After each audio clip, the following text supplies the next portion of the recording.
My name's Kugan Kayas, this is I Film London. I've come to do a little bit with someone that is expected big things from this year at the Olympics in London. Anthony Joshua, everyone's talking about him in boxing. I wanted to catch up with him now before it gets nearer the Olympics, and we probably won't get near him, but I've been talking to Anthony quite a lot lately, so we're going to catch up with him now. And we're in Watford, where Anthony grew up, so we're going to catch up with him now and see what he's got to say about everything that's been said about him recently. So, come. Dog. What's happening? Not much, Kugan. You keep Anthony Joshua. Nice to meet you. I know, we're here 6 finally. or 7. Let me shout out the dogs in there as well. Yeah? You cool? Yeah, welcome, man. Welcome to the estate. Listen, welcome to I Film London. Finally, good to get you on here. I know we've been chatting for a while, but yeah, we just wanted to just take us on a little drive. Take us on a little tour around. You're ready, I'm ready Watford. to go. I'm ready to go. Alright, let's go. So, if I'm going to listen to the experts, Anthony, we've got the next fucking Muhammad Ali.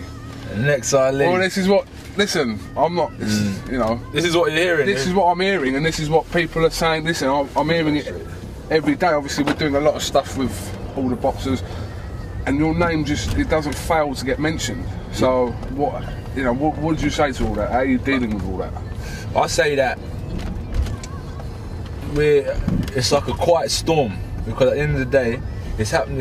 I've come through quite quickly, quite low key. Comparing me to Muhammad Ali, I did read that somewhere though. It's not just me pulling that out. Nah, that's from an expert, Colin Hart. Yeah, and that's a privilege at the same time. And to be fair, if they want to see me dance, they want to see me trade. Are they comparing me to comparison in style, or are they comparing me to the level of greatness that I can achieve? Yeah.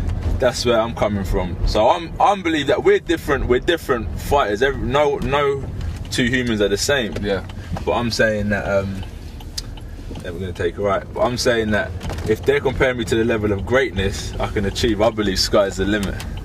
Sky is the limit. Because coming out of 2011, a rough year, we learnt a lot from that. So coming into 2012, I think every year is just going to be a year of raising up my game. What was you expecting from the amateurs? Obviously to me, the defining fight against Camarel, that must have been like a big moment in your career so far. That victory over Roberto Camarel, because that's what got people talking, wasn't it? Yeah, it's true. What was I expecting from the amateurs? Yeah, what was you expecting? What did you, before you went into it, what was you expecting? What did you hope for at the end of it? Like, did you think that that would have gone that way for you? At the same time, it was like, I knew it was an Olympic qualifier, and I knew, in my head, I said to myself, one way or another, I'm qualifying for these Olympics. So, I got picked for these world champions, and then, so we've gone out there now. And in my fight, I've been to 2 championships, one the Europeans and one to the Worlds. So in the Europeans, what the coach said, he said, listen, you're inexperienced. I had a 10-day training camp for the Europeans. And he was like, in my draw, I've always had the Russians, Camarelli, and he goes, if you would have come across Camarel, I don't think I would have put you in just at the time you weren't ready. Yeah. So come the Worlds now, I was boxing, I was ready. We're gonna I was just an underdog. I'm just there to do my job. So I've gone in, I've boxed, then I've come to meet Camarel for the qualifying stages. And deep down I knew that if they thought I weren't ready, they wouldn't put me in. So that confidence that they had in me, as well as I had in myself, it was a double, and I just went in and I boxed. We analysed the style and ways to beat Camarel, and we went ahead with it. What did you think of the final? Did you think you were... The final? Yeah. I was at the house now with my cousin, and he just said, listen, I've watched that final 1,000 times, and I believe you won it. I believe it was a good fight, a good boxing match. I believe I won that. I believe I won it. But life goes on, and I learned from it. Did you turn 50 grand down to turn pro? I read that somewhere. Yeah. Is that true? Yeah, that's true. Because I read that, I don't know if this is a direct quote from you, but You're in it. You're in this sport to win medals and not for the money. Yeah, because I'm an amateur as well, so people shouldn't be throwing figures at me. They should say, you know what, this kid can let him do his progression. Let him progress. Let him progress. So, like, when they throw money at me, and I'm happy that things have worked out the way they've worked out, because I'm learning so much as time goes on about boxing business, about boxing in the ring, and just boxing people in general. I'm learning. It's a sea full of sharks, isn't it? What is this where you grew up then? Did you grow up here? Yeah. Or did you spend a lot of your time here, or did you grow up here as well? This is where I'm from. You're from? Grew up on this estate here, Meriden Estate. Right now we're just on the A41. Just happy to, you know, as people always say, it's about where you're from and things like that. I just think it's about who you are and what you represent, really. You didn't start boxing until you was about 18, did you? 18, yeah. So what was it? What was the defining factor that made you want to jump, you know, put in a pair of gloves and jump in the ring? Well, there must have come a moment where you thought... It was like, living here, like, when I was in school, I was doing sports, I was lively, I always had energy, you know, I was laughing, I'm always laughing with people, joking with people, and then kind of towards the end of school, I just got a bit more serious. My jokey side went, I stopped doing sports, and I just, you know, I changed the way, my spirit had changed, become a bit more gloomy, a bit more moody and stuff like that. So then I was living here now, and then my mum moved to London. This is leading up to why I got these gloves on. I started to go. My mum moved to London, and then I stayed here. I went into a hostel, so I moved out into a hostel down in the Meriden, and then I was living on my own, staying with my auntie. So then, long story short, I moved to my mum for 10 months. And then 10 months, well, I didn't come here, because I wasn't even allowed back here in them 10 months.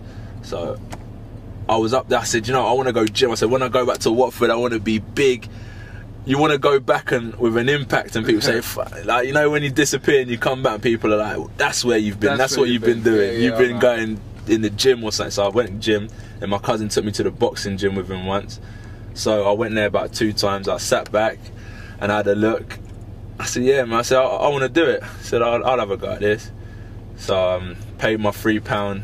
I trained, you know, just standing, getting my feet right, just throwing and sitting with jab like that. And everyone can fight, you know, everyone can go down the pub, crack someone in the head and throw a punch, you know what I mean? But it's different. So I learned, you know, they taught me, they schooled me through the basics. And I remember my first bout, my second bout, I won by 2 KOs.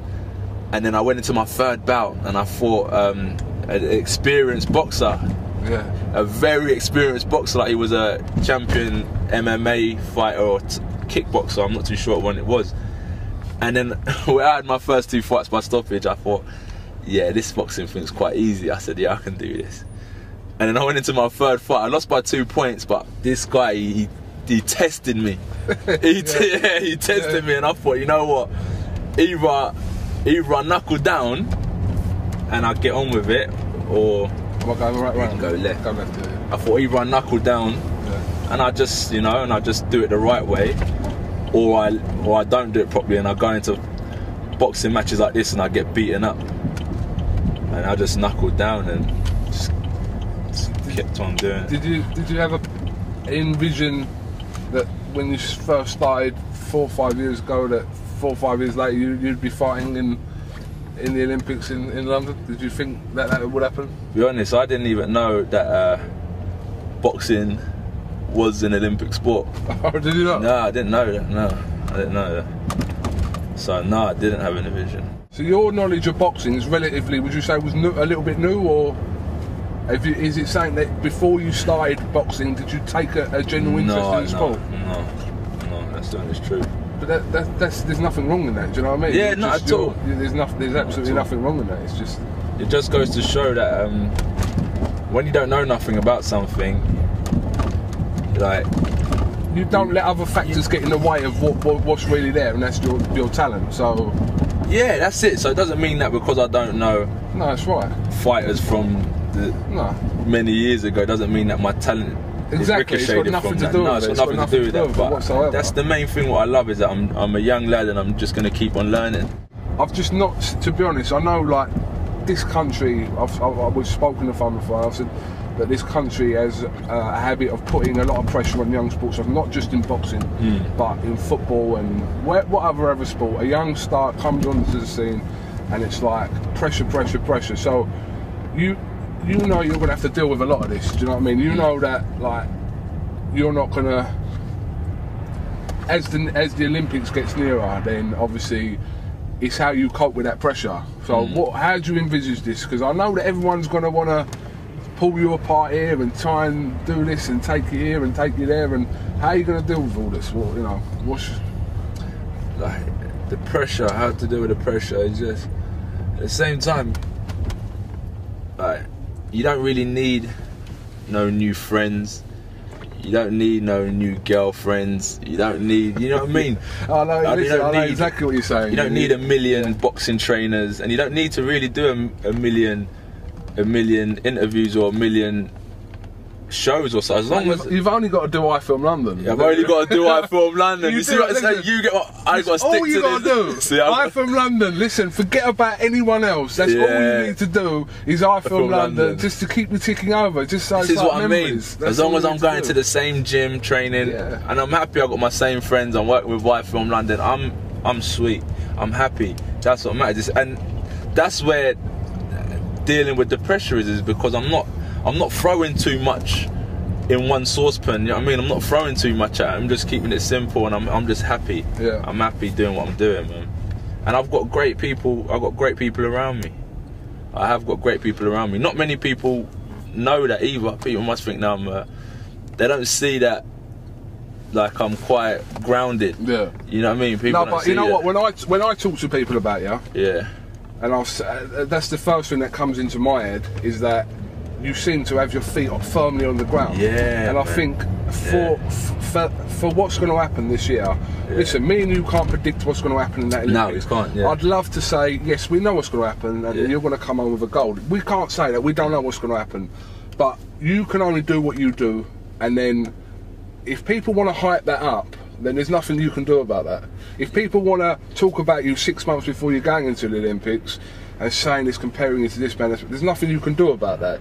All you can do is store that at the back of your mind and just carry on. That's what I'm saying. These people, it's lovely because they see the vision. Yeah. They see this long-term vision, and that's what I just know is that what worked for me in 2009 ain't going to be enough to get me through 2010, and that's how I've done it. What got me through 2011, I know is not going to be enough to get me through 2012. So I am going to just up my game, and as long as I don't leave any stone unturned and I don't cut no corners, at least I know whatever happens, I say, you know what, I gave 110%. And I'm, do you know what I mean? It's just being real to yourself. Do you know what I mean? That's all I'm trying to do, is just be honest to myself and just know, all right, this is my goal, and by achieving that, I know I've got to step my game up. Yeah. And that's all it is for me. I just got to keep it real to myself. I said to you, I didn't really want to make this interview really too long, and I don't want to, you know, because I want to do more stuff with you. I want to let you just crack on now with what you're doing and that.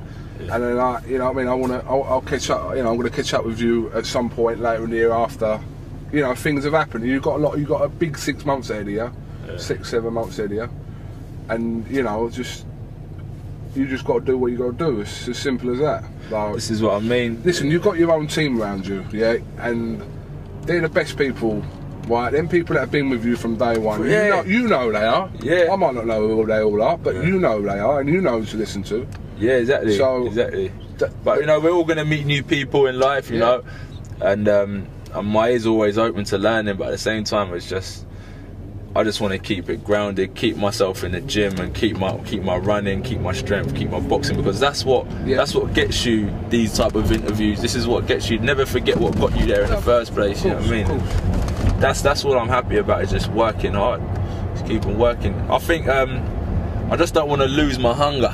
Yeah. Just stay hungry. Stay hungry. Yeah, stay hungry. That's it. This year, next year, however long I'm boxing for, and even after boxing, just want to stay hungry. And that's what will pan my future out. You know what? Listen, the last thing I'm going to say to you is the one thing you're fortunate is that I'm not fighting in your division. Well, to be fair, Coog, I see on Twitter that you might be knocking off a few pounds and trying to get into the heavyweight division. Well, listen, you're lucky, yeah. I'm lucky. You've only got to fight like a Klitschko brother or maybe David A or whatever. You ain't got to face me. You know what I mean? I'm a lucky man. You're one lucky man. I will not listen. I will not stand in your path to glory. Right? You know what? If that fight ever happens, Joshua versus Cassius, I'll pull out with a fake injury and forfeit the belt. I promise you, I'll do it. Yeah, you would have won the belt already. You would have won the belt already. I'm not standing in the way of what's going to happen with you. I'm not. I wouldn't do that because it's not. That's not. I like you. I'm just not going to do that. So that's the last thing I'm going to say to you. So I don't know. We're going to head back. And listen, we're going to catch up with you anyway. You know, I want to talk to you anyway during whenever we get a chance to chat. We chat all the time. You know, of course. And then, but listen, good luck with everything. Appreciate it, Coog, man. Appreciate it. And same to you as well. Same to you as well. That's it. No problem. All right. Thank you. This is Kugan Kayas here. Can't really see me, but Kugan Kayas here with I Film London with Anthony Joshua. I'm not going to say any more. Thank you very much. I'm Anthony Joshua. You're watching I Film London's. Thanks for watching. Nice one. Take care, brother. Nice one.